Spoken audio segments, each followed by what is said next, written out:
Hi, and welcome to The Garden Bench, a new gardening programme, and we'll be taking all you gardeners back to the basics and showing you step by step what to do in the garden each week. In this week's programme, we're visiting Tracy Pallant in Hurstblatt Garden and floral art expert Dilith Aylin, who will be making a St David's Day arrangement, plus helpful hints and tips for the week. But first, Tracy Pallant. When I was younger, growing up just outside London, a place called Ashford, Middlesex, my dad had a garden. He loved his garden, but he was a pretty useless gardener by all accounts. And his favourite plant, his favourite bulbs were daffodils, so the garden was full of daffodils and very little else. So I try and grow daffodils here because they remind me of him. He did try an attempt to grow some clematis and things like that, but they never survive. I'm fairly busy, so I don't want to spend lots and lots of time in the garden, but I want it to look all warm and lovely and overhanging with wisteria and clematis and rose bushes and things. But as you can see, it doesn't look like that at the moment, despite my attempts. I'd like to keep most of the plants. I like all the bulbs that I've got.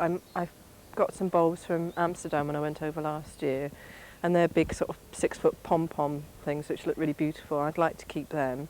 The only thing I'd really like to get rid of is the mile-a-minute plant, the Russian vine, because initially I got that because I thought, oh great, it'll grow really quickly and cover over the awful fence. But what it's done is, it's taken over everything and doesn't allow other plants to grow. That was the idea, to make it look like an old cottage garden in Splot. But I don't know if I've actually achieved it. I've got jasmine, honeysuckle, lots of very beautiful plants that have cost loads of money to put in, but I don't think it looks as good as it could have done.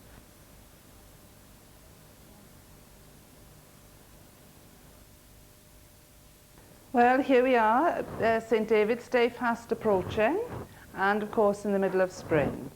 And we can't allow St David's Day to go by without doing an arrangement with some lovely daffodils.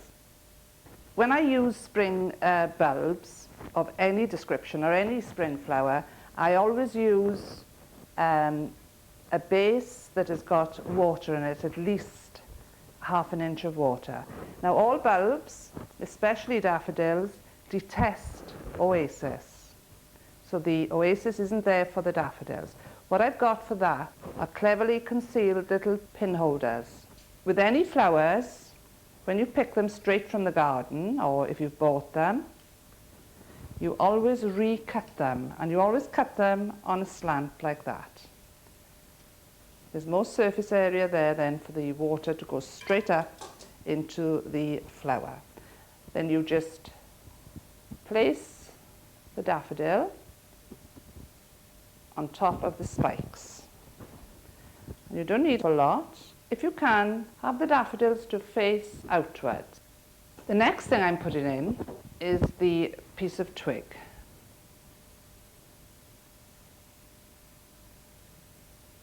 Also, there is moss on the branch. Now, moss is protected, so again, I would suggest that you pick any moss or any branch that you've got with moss on. It should be from your own garden, not from the wild.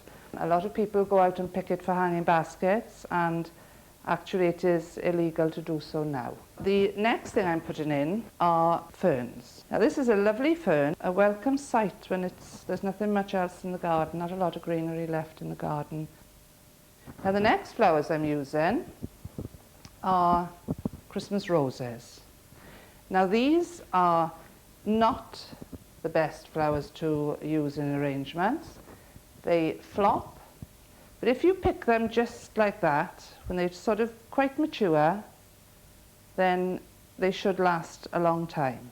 I've got Mahonia japonica, again a lovely spring flower, winter flowering shrub, but it does actually come out quite late, around about December, and it flowers until February, March. A bit of moss then, just to fill in, make it a little bit more natural looking. I think that's about it.